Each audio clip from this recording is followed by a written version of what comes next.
ஒருவேளை நீங்க கஷ்டப்பட்டு சமாதானம் இல்லாம வாழ்ந்து கொண்டிருக்கலாம்.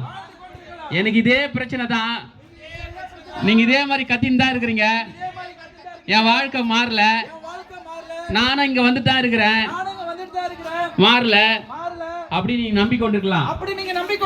ஆனா வேதம் சொல்கிறது, கர்த்தரே தன் நம்பிக்கை கொண்டிருக்க மனுஷன் பாக்கியவான் என்று எழுதியிருக்கிறது. அப்ப கர்த்தர் மேல எப்பொழுதும் நம்பிக்கையா இருக்கணும், கர்த்தர் மேல எப்பொழுதும் உறுதியா இருக்கணும். ஆபிரகாம் என்ற ஒரு மனுஷன் இருந்தான், அவனோ ஆண்டவர் அறியா. ஆனா இயேசு தேவன் ஒரு நாள் அவனிடத்துல பேசி, இந்த தேசத்தை விட்டு நீ வெளியே வா, உன்னை பெரிய ஜாதி ஆக்குவேன்னு சொன்னாரு. ஆண்டுடைய வார்த்தை கீழ்ப்படிந்து அவன் வெளியே வந்தான். அவன் வாழ்க்கை கர்த்தரை ஆசீர்வதித்து உன்னை பெருக பண்ணுவேன் என்று கர்த்தர் சொன்னார். கர்த்தர் சொன்னபடியே அவன் வாழ்க்கை மாறிச்சு. ஒருவேளை மனுஷனால நீங்க புறக்கணிக்கப்பட்டிருக்கலாம், உங்க இனத்தாரால நீங்க புறக்கணிக்கப்பட்டிருக்கலாம். ஆனா இயேசு கிறிஸ்து யாரையும் புறக்கணிக்கிற தேவன் கிடையாது. யாரையும் பாவி என்று தள்ளப்பட்ட சூழ்நிலை வெறுக்கிற தேவன் கிடையாது. பாவிய கூட நேசிக்கிற தேவன். ஐயோ இவன் பாவத்தில் இருக்கிறான், ஐயோ இவங்க என்ன சாபம் பண்ணாங்களோ தெரியல, இவங்க என்ன பண்ணாங்க தெரியல, இவங்க பிள்ளைங்களா சாகுறாங்க அப்படின்னு நிறைய மனுஷர்கள் உங்களை நிந்திக்கலாம். ஆனா இயேசு உங்களை நிந்திக்கல. இயேசு உங்களை குணமாக்க வல்லவராய் இருக்கிறார். உங்க பிரச்சனையிலிருந்து விடுதலை தர வல்லவராய் இருக்கிறார். பாவிகளை ரட்சிக்கத்தான் கிறிஸ்து இயேசு இந்த பூமியில பிறந்தார். ஒருவேளை நாம் செய்த பாவத்தெல்லாம் ஆண்டவர் சமூகத்துல அர்ப்பணிக்கலாம். மனுஷ இடத்துல நம்ம சொல்லிட்டோம்னா அதை சொல்லி ஊரெல்லாம் தூற்றுவாங்க. ஆனா இயேசு கிறிஸ்து உங்க பிரச்சனைய மாற்ற அவர் வல்லவராய் இருக்கிறார். நான் ஏசப்பா கிட்ட சொல்லுங்க, ஏசப்பா கிட்ட சொல்லுங்க, எந்த பிரச்சனை இருந்தாலும் உங்க பிரச்சனை மாறும், உங்க பிரச்சனை உங்க வியாதிகள் மாறும். இதே போலதான் இயேசு கிறிஸ்து ஒரு கிராமத்துக்கு போனாரு.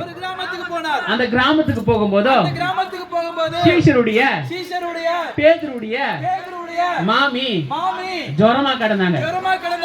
இயேசு அந்த வீட்டுக்குள்ள போய் அந்த வீட்டுல இருக்கிற ஜுரத்துல இருந்த பேதுருடைய மாமிய தொட்டு குணமாக்குனாரு.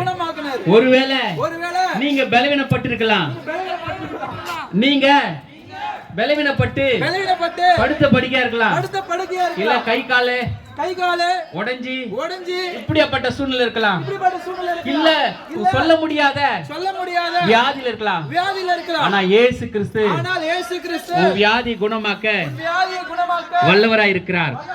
அவர் தெரிந்த காலத்தெல்லாம் அவர் போகும் இடம்லாம் சப்பானிகள் குணமாகறாங்க, குஷ்டரோகி குணமாகறாங்க, கண்ணு தெரியாதவங்க குணமாகறாங்க, மரித்தவனை கூட எழுப்பினாரு. அப்படியாப்பட்ட தேவன் இன்னும் ஜீவனோட தான் இருக்கிறாரு, இன்னும் உயிரோட தான் இருக்கிறாரு. அவர் மறுபடியும் வரப்போகிறாரு. அவரை சொல்லத்தான் இங்க வந்திருக்கிறோம். எங்க வாழ்க்கையை கர்த்தர் மாற்றினாரு, எங்க வியாதியை மாற்றினாரு. சமாதானம் இல்லாத வாழ்க்கையில எங்களுக்கு சமாதானத்தை கொடுத்தாருங்கம்மா, எங்களுக்கு ஜீவனை கொடுத்தாருமா. நாங்களும் உங்களை போலதான் இங்க உட்காந்துங்கன்னு கமெண்ட் அடிச்சுக்கின்னு இப்படிதான் இருந்தோம். ஆனா இன்னைக்கு நாங்க தெருவுல கத்துறோம். ஏன்னா உங்க வாழ்க்கை கர்த்தர் மாற்றுவார். எங்க வாழ்க்கையை மாற்றின கர்த்தர் உங்க வாழ்க்கையும் மாற்ற வல்லவரா இருக்கிறார். உங்களுக்கு அற்புதம் செய்ய வல்லவரா இருக்கிறார். இந்த 2026ல நீங்க கர்த்தரை நம்புங்க, கர்த்தரை நம்புங்க. உங்க வாழ்க்கை மாறும். உங்க வாழ்க்கை மாறும். எப்படி எப்படி படுத்திருந்த அந்த ஒரு ஸ்திரிய குணமாக்குனாரோ நீங்க வியாதிப்பட்டு இருக்கிறீங்களா? ஏசப்படத்துல ஆண்டவரே எனக்கு சுகத்தை தாங்க, எனக்கு பலன் தாங்க. வேதம் சொல்கிறது, உன் விண்ணப்பத்தை கேட்டேன், உன் கண்ணீரை கண்டேன், நான் உன்னை குணமாக்குவேன். கர்த்தர் குணமாக்க வல்லவராயிருக்கிறார். அவரை நம்புங்க. மனுஷனை நம்புவதை பார்க்கலாம் கர்த்தர் மேல் பற்றுதலா இருப்பதே நலம் என்று வேதம் சொல்கிறது. மனுஷனை நம்பாதீங்க, கர்த்தரை நம்புங்க. கர்த்தரை நம்புங்க, உங்க வாழ்க்கை மாறும், உங்களுக்கு சமாதானம் உண்டாகும். உங்களிடத்துல பணம பொருளை கேட்கலாமா? உங்க இருதயத்தான் கேட்கிறார் ஏசப்பா. நீங்க உங்க நிலத்தை கொடுங்க, நீங்க நகையை கொடுங்க, எதுவும் கேட்கல. உங்க இருதயத்தான் கேட்கிறாரு. காயப்பட்ட இருதயத்துல கர்த்தர் ஆற்ற வல்லவராய் இருக்கிறார். உங்களுக்காக நாங்க ஜெபிக்க போறோம். உங்களுக்காக நாங்க ஜெபிக்க போறோம். இருந்த இடத்திலேயே உங்க பாரெல்லாம் ஏசப்படத்துல வச்சிருங்க. உங்க பாரத்தெல்லாம் உங்க சுமையெல்லாம் ஏசப்பாகிட்ட ஒப்பு கொடுங்க. கர்த்தர் இன்றைக்கே உங்க வாழ்க்கையில ஒரு விடுதலை தர வல்லவராய் இருக்கிறார். ஜெபிக்கலாம். எங்கள் கிருபையாய் நேசிக்கிற பரலோக பிதாவே, இதோ இந்த புன்னை கிராமத்துல உம்முடைய வார்த்தை சொல்லியிருக்கிற ராஜா, ஆண்டவரே இதை கேட்டுக்கொண்ட எல்லா ஜனங்களும் கர்த்தர் ரட்சிக்கப்பட கிருபை தாங்க ராஜா.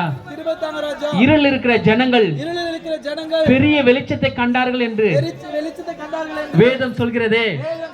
இதோ உம்முடைய வார்த்தை எங்க வாழ்க்கைய மாற்றக்கூடியதா இருக்கிறதே. ஆண்டவரே இந்த மக்கள்லாம் வாழ்க்கையில சமாதானம் சந்தோஷம் உண்டாயிருக்க கிருபை தாங்க. 2025 நடக்காத காரியம் எல்லாம் இந்த 2026 ஒரு சமாதானம் சந்தோஷம் அவங்க குடும்பத்துல நிம்மதி உண்டாக கிருபை தாங்க. லீதியாளுடைய இருதயத்தை நீ திறந்தீர்கள் அல்லவா? இதே போல அவங்க வாழ்க்கையில சமாதானம் தந்து வழி நடத்துங்க. உங்களுடைய பிரசனத்துல நிரம்ப கிருபை தாங்க. ஒவ்வொரு குடும்பத்திலையும் இயேசு கிறிஸ்துவின் நாமத்தினால ரட்சிப்பு உண்டாகட்டும் ஆண்டவரே. எல்லா கனமும் மகிமையும் உமக்கு செலுத்துகிறோம். நீர் பெருகுவோம், நாங்கள் சிறுகுவோம். கிருபை தாருங்க ஆண்டவரே, இயேசுவின் நாமத்தில். ஆமென்.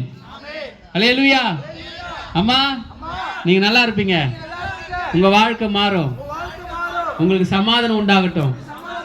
நீங்க சமாதானமா இருப்பீங்க, உங்க பிள்ளைங்க சமாதானமா இருப்பாங்க. நீங்க வேண்டிக் கொண்ட காரியெல்லாம் கர்த்தர் இந்த நாளிலே செய்ய வல்லவராய் இருக்கிறார். ஆமென். ஆமென்.